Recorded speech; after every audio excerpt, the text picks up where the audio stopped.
जिवंत देव, सो पवित्र प्रभू येशू ख्रिस्ताच्या नावाला धन्यवाद देऊ. प्रियांनो, सकाळच्या भक्तीमध्ये आपल्या सर्वांचं स्वागत आहे. आपण सुरुवातीची प्रार्थना करू आणि देवाच्या नावाला धन्यवाद देऊ. हालेलुया, स्तुती, धन्यवाद येशू दे बापा, तू पवित्र असा परमेश्वर आहे. पुन्हा एकदा प्रार्थनेची संधी तू आम्हाला दिलेली आहेस. प्रिय प्रभूजी, आमच्या प्रत्येकाचं तू संरक्षण केलेलं आहे. हा नवीन दिवस तू आमच्या प्रत्येकाच्या आयुष्यात सोडलास, त्याबद्दल आम्ही प्रत्येक जण तुझ्या पवित्र चरणाजवळ येऊन तुझे आभार मानत आहोत. प्रिय प्रभूजी, या सकाळच्या समय आमच्या प्रत्येकाचा ताबा तू घे. प्रभूजी, आजारी आहेत, दुःखी आहेत, कष्टी आहेत, संकटात आहेत, अशा प्रत्येक व्यक्तीसाठी वचन आशीर्वादाचं होऊ दे. हे देवा, तू आमच्या प्रत्येकासंगती तू बोल, माझा ताबा तू घे.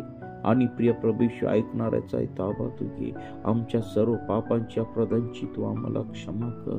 आमच्या प्रत्येकाच्या जीवनामध्ये प्रिय प्रभू, तुझ्या आत्म्याने, तुझ्या पवित्र सामर्थ्याने तू आम्हा प्रत्येकाला तू भर. हे देवा, आम्ही तुला अब्बा बापा म्हणून हाक मारित आहोत. प्रभू, या सकाळच्या समय आम्ही तुला कळकळीची प्रार्थना करत आहोत. प्रभू, आम्ही तुझ्यापासून खूप दूर आहोत. हे देवा, जगाने जरी आम्हाला सोडलेलं असेल, आम्हाला घरच्यांनी टाकलेलं असेल, प्रभू लोकांनी आम्हाला वाळी टाकलेलं असेल तरी चालेल, परंतु प्रिय प्रभू येशू, तू आम्हाला सोडू नको. आमच्या प्रत्येकाच्या जवळ तू राहा, आमच्या जीवनामध्ये तू राहा आणि तुझ्या नावाचं गौरव होऊ दे पित्या परमेश्वरा. हे देवापा, या सकाळच्या समय आम्ही तुला अब्बा बापा म्हणून हाक मारित आहोत. या भक्तीचा चालक, मालक, पुढारी तू हो आणि तुझ्या नावाचं गौरव होऊ दे पित्या परमेश्वरा. प्रभू, आज या सकाळच्या समय आमच्या प्रत्येकाचा ताबा तू घे. मला तू शक्ती दे, सामर्थ्य दे. तुझ्या आत्म्याने, तुझ्या सामर्थ्याने भरून हे वचन तुझ्या लेकरांपर्यंत पोहोचवण्यासाठी तू मला साह्य आणि मार्गदर्शन कर.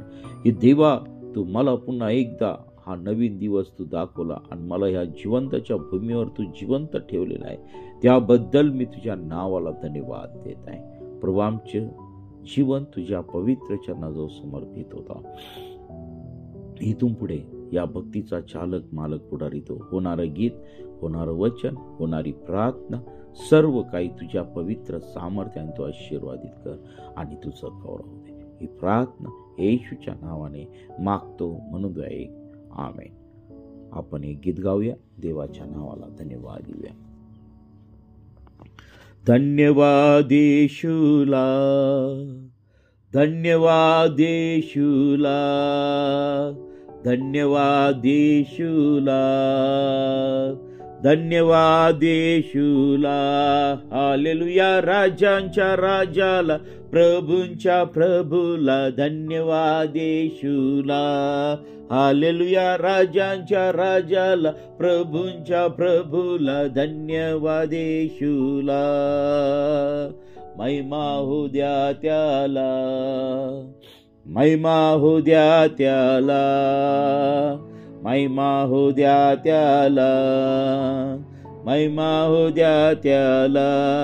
हालेलुया, राजांच्या राजाला, प्रभूच्या प्रभू, महिमा हो द्या त्याला. हालेलुया, राजांच्या राजाला, प्रभूंच्या प्रभूला, महिमा हो द्या त्याला. स्तुती करा त्याची, स्तुती करा त्याची. हालेलुया, स्तुती करा त्याची, स्तुती करा त्याची. हालेलुया, राजांच्या राजाला, प्रभूंच्या प्रभूला, स्तुती करा त्याची. गौरव येशूला, गौरव येशूला. हालेलुया, गौरव येशूला, गौरव येशूला. हालेलुया, राजांच्या राजाला, प्रभूंच्या प्रभूला, गौरव येशूला. हालेलुया, राजांच्या राजाला, प्रभूंच्या प्रभूला, गौरव येशूला. या छोट्याशा गीताद्वारे देवबाप तुम्हाला मला आशीर्वादित करो. प्रियांनो, आजच्या मननासाठी आपण काढणार आहोत उत्पत्ती याचा 44वा अध्याय. प्रियांनो, पुन्हा एकदा योसेफाचे भाऊ मिस्र देशात अन्न सामग्री संपल्यानंतर त्या ठिकाणी गेले. आणि पुन्हा त्यांनी एक महत्वाची गोष्ट केलेली आहे की योसेफाने जो पैसा त्यांच्या गोणीमध्ये टाकला होता तोही पैसा आणि त्यांनी अधिक पैसा अन्नधान्य सामग्री खरेदी करायसाठी घेतला आणि ते ठिकाणी गेलेले आम्हाला दिसत आहे. आणि मग पहा, या 44व्या अध्यायामध्ये 44, 45 आणि 46 अध्यायामध्ये आम्हाला ह्या ठिकाणी दिसत आहे की त्या ठिकाणी पहा, मग त्याने आपल्या घर कारभारास आज्ञा केली की या मनुष्यांच्या गोणीत त्यांना नेता येईल तितकी अन्न सामग्री भर आणि प्रत्येकाचा पैसा ज्याच्या त्याच्या गोणीच्या तोंडाशी ठेव आणि धाकट्याच्या गोणीच्या तोंडाशी धान्याच्या पैशाबरोबर माझा प्याला, चांदीचा प्याला ठेव. मग योसेफाच्या सांगण्याप्रमाणे त्याने केले. सकाळी उजळताच त्या माणसांची त्यांच्या गाढवासह रवानगी केली. ते नगर सोडून थोडे दूर गेले नाही. तोच योसेफ आपल्या कारभाऱ्यास म्हणाला, चल त्या माणसाच्या पाठोपाठ जा आणि त्यास गाठल्यावर म्हण, तुम्ही बऱ्याची फेड वाईटाने का केली? माझा चांदीचा प्याला तुम्ही का चोरला? ज्याने माझा धनी पेतो व ज्याने शकुने पाहतो तो हाच नव्हे काय? तुम्ही हे केले ते फार वाईट केले. तो त्यास गाठून ह्याप्रमाणे बोलला. ते त्यास म्हणाले, स्वामींनी असे शब्द का बोलावे? असली गोष्ट करणे आपल्या दासापासून दूरच असो. पहा, जो पैसा आमच्या गोणीच्या तोंडी सापडला तो देखील कानानाहून परत आणून आपल्याला दिला. तर आपल्या स्वामीच्या घरातले सोने रोपे आम्ही चोरणार कसे? आपल्या दासापैकी ज्या कोणापाशी तो सापडेल त्याला मारून टाकावे आणि आम्हीही आमच्या स्वामीचे गुलाम होऊ. तो त्यास म्हणाला, तर आता तुमच्या म्हणण्याप्रमाणे होऊ द्या. ज्याच्यापाशी तो प्याला सापडेल तो माझा गुलाम होईल व बाकीचे तुम्ही निरपराध ठराल. तेव्हा त्यांनी त्वरा करून आपापली गोणी उतरून जमिनीवर ठेवली आणि सोडली. त्याने वडिलांपासून आरंभ करून धाकट्यापर्यंत त्यांची झडती केली. तेव्हा तो प्याला बेन्यामीनच्या गोणीत सापडला. ते पाहून त्यांनी आपले वस्त्रे फाडली आणि आपले गाढवे लादून ते सगळे नगरात परत आले. मग यहूदा व त्याचे भाऊ योसेफाच्या घरी गेले. तो अजून तेथेच होता आणि त्यांनी त्याच्या पुढे लोटांगण घातले. योसेफ त्यास म्हणाला, हे कसले कृत्य तुम्ही केले? माझ्यासारख्या माणसाला शकून पाहता येतो हे तुम्हास ठाऊक नाही काय? यहूदा म्हणाला, आम्ही स्वामींपुढे काय बोलावे, काय सांगावे व आमच्या वरचा हा आरोप दूर कसा करावा? आपल्या दासांचा गुन्हा देवाने पकडला आहे. तर आता आम्ही आणि ज्याच्यापाशी प्याला सापडला तो असे सर्व स्वामींचे दास झालो आहो. तो म्हणाला, माझ्या हातून असे न घडो. ज्याच्यापाशी हा प्याला सापडला तोच माझा गुलाम होईल. तुम्ही आपल्या बापाकडे सुखरूप जा. बेन्यामीनासाठी यहूदा मध्यस्थी करतो. बघा या ठिकाणी बघा, योसेफाने ह्या ठिकाणी त्याचा प्याला त्याच्या भावाच्या म्हणजे बेन्यामीनाच्या गोणीमध्ये टाकलेला आम्हाला दिसत आहे. आता ह्या ठिकाणी त्यांनी हे ज्या गोष्टी करण्यापाठीमागं त्याचा एक वेगळा प्लॅन होता, वेगळी योजना होती आम्हाला त्या ठिकाणी दिसत होते. योसेफाला याची शंका आली की जसं त्यांनी माझ्याशी केलं तसं ह्यांनी त्या लहान भावाशी देखील करू नये म्हणून ही योसेफाची योजना होती. परंतु प्रियांनो, त्या ठिकाणी त्यांनी एक सांगितलेलं आहे की ज्याच्यापाशी प्याला सापडेल तो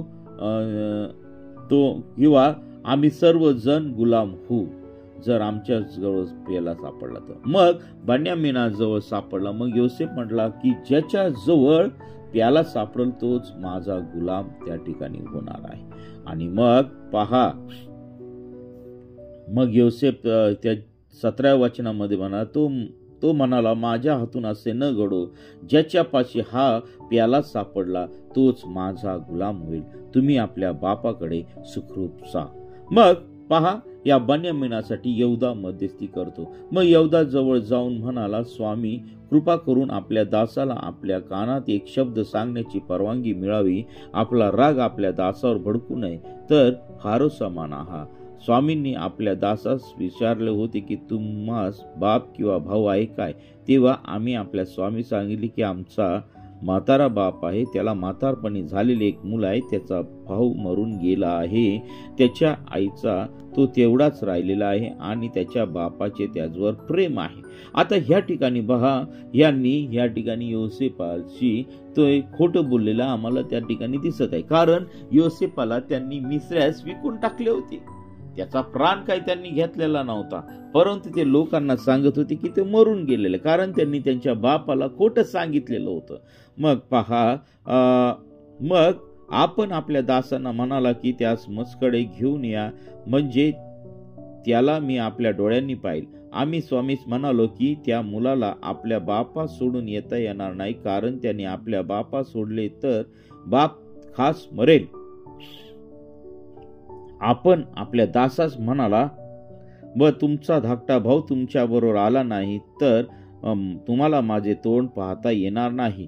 मग आपला दास आमचा बाप यांच्याकडे जाऊन आम्ही पोहोचतो, तेव्हा स्वामींनी सांगितले ते आम्ही त्यास कळवले.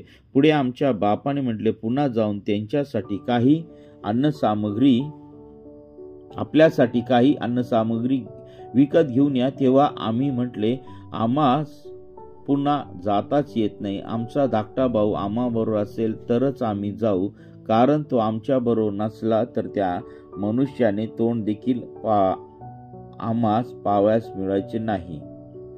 आपला दास आमचा बाप आम्हाला म्हणाला, तुम्हास ठाऊक आहे की माझ्या स्त्रीस 2 मुलगे झाले आणि त्यातल्या एकाला मी अंतरलो. तेव्हा मी म्हणालो, खरोखर त्याला वनपोशीने फाडून टाकले असावे, आजवर तो आमच्या दृष्टीस पडला नाही. आता तुम्ही यालाही माझ्या जवळून नेले आणि त्याच्यावर काही अरिष्ट आले तर तुम्ही मला दुःखी करून हे माझे पिकलेले केस अधोलोकी उतराव्यास कारण व्हाल. तर आपला दास माझा बाप याचकडे मी गेलो आणि मुलगा मजबरोबर नसला तर त्याच्या मुलावर त्याचा जीव असल्या कारणाने मुलगा नाही हे पाहून तो तात्काळ प्राण सोडेल. अशाने आपल्या या दासांच्या पायी आपला दास आमचा बाप याला दुःखी करून त्याचे पिकलेले केस आम्ही अधोलोकी उतरले असे होईल. व माझ्या बापापाशी या मुलाला मी जामीन झालो आहे. मी म्हणालो की मी यास आपणाकडे परत न आणले तर मी आपला निरंतरचा दोषी ठरेन. तर आता मी विनंती करीतो की या मुलाऐवजी या आपल्या दासास स्वामींनी गुलाम ठेवावे आणि या मुलास त्याच्या भावाबरोबर जाऊ द्यावे, कारण हा मुलगा मजबरोबर नसला तर मी आपल्या बापाकडे कसा जाऊ? माझ्या बापास दुःख होईल ते मला पावणार नाही. बघा, या ठिकाणी यहूदा बन्यामीनासाठी योसेफाजवळ मध्यस्थी करत आहे आणि ही केवळ त्यांनी त्याच्या बापाला दिलेलं वचन त्या ठिकाणी तो योसेफास सांगत आहे की जर मी ह्या लहान्या मुलाला जर नेलं नाही, आमच्या लहान्या भावाला जर नेलं नाही तर आमचा बाप तात्काळ प्राण सोडून देईल. आणि पहा, आता ह्या ठिकाणी ही मध्यस्थी करताना यहूदा योसेफाशी दिसत आहे. आणि मग नंतर 45व्या अध्यायामध्ये आम्हाला दिसत आहे की योसेफ आपल्या भावांना ओळख देतो आणि मग पहा, त्याने सर्व लोकांना त्या ठिकाणावरून घालून दिले. त्याने तो मोठ्या मोठ्याने रडू लागला. तर मिस्री लोकांनी त्या ठिकाणी ऐकलं, फारोण्याच्या घराण्याच्या कानी ते गेले. आणि मग योसेफ आपल्या भावास म्हणाला की मी योसेफ आहे, माझा बाप अजून जिवंत आहे काय? त्याच्या भावाच्या तोंडून काही उत्तर निघेना, कारण ते त्याच पुढे अतिशय घाबरली. योसेफ आपल्या भावास म्हणाला, जवळ या. तेव्हा ते जवळ गेले. तेव्हा तो म्हणाला, तुमचा भाऊ योसेफ ज्याला तुम्ही मिस्र देशात विकून टाकले तोच मी. तुम्ही मला या देशात विकून टाकले याबद्दल आता काही दुःख करू नका आणि संताप करून घेऊ नका, कारण तुमचे प्राण वाचवावे म्हणून देवाने मला तुमच्या पुढे पाठवले आहे.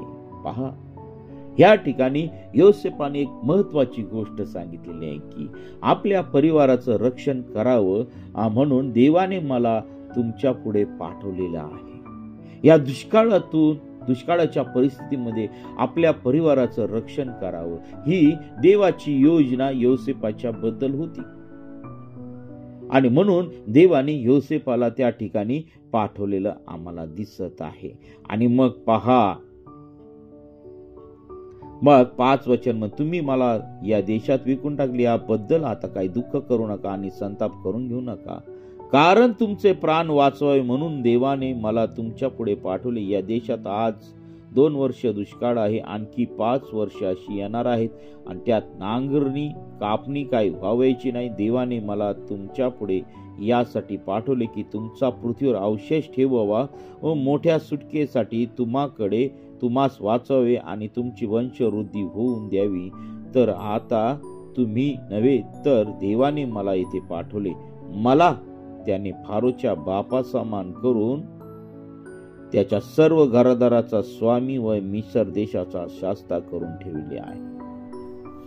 ही सर्वात महत्वाची गोष्ट आम्हाला योसेफाच्या जीवनामध्ये दिसत आहे, कारण परमेश्वर देव त्याच्या जीवनामध्ये होता. परमेश्वर देव त्याच्या जीवनामध्ये असून देवबाप त्याला उत्तम रीतीने मार्गदर्शक करत होता. त्याला वाटलं असतं तर आपल्या भावांवरती सोडवा, आपला राग काढावा, तो काढू शकत होता, परंतु त्यांनी तसं केलं नाही. कारण परमेश्वर देव हा त्याच्या ठाई होता, परमेश्वराची प्रीती त्याच्या ठाई होती, आणि तो जाणून होता की देवाने आपल्या कुटुंबासाठी, आपल्या परिवारासाठी त्या ठिकाणी त्यांच्या पुढे पाठवलेले आहे. आणि पहा, आज असे विचार करणारे खूप थोडे आहेत का, जे आहेत ते खूप देवाच्या जवळ आहे, कारण परमेश्वर देव हा त्यांच्या जीवनामध्ये आहे असं आम्हाला दिसत आहे. आणि मग नंतर योसेफ त्या भावांच्या जवळ आला, आणि पहा,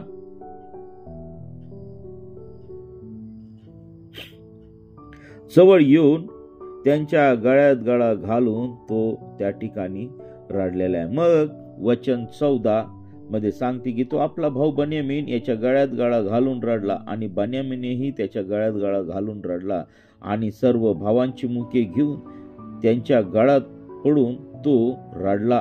यानंतर त्याचे भाऊ त्याच्याबरोबर बोलत बसले.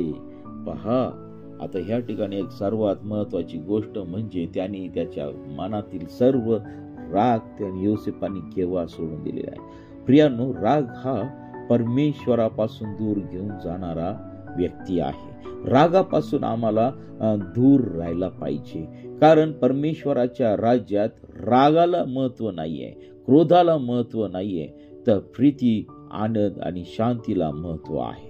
आणि मग योसेफाने जे देवाच्या इच्छेने आहे तेच योसेफाने त्या ठिकाणी केलेलं आम्हाला दिसत आहे.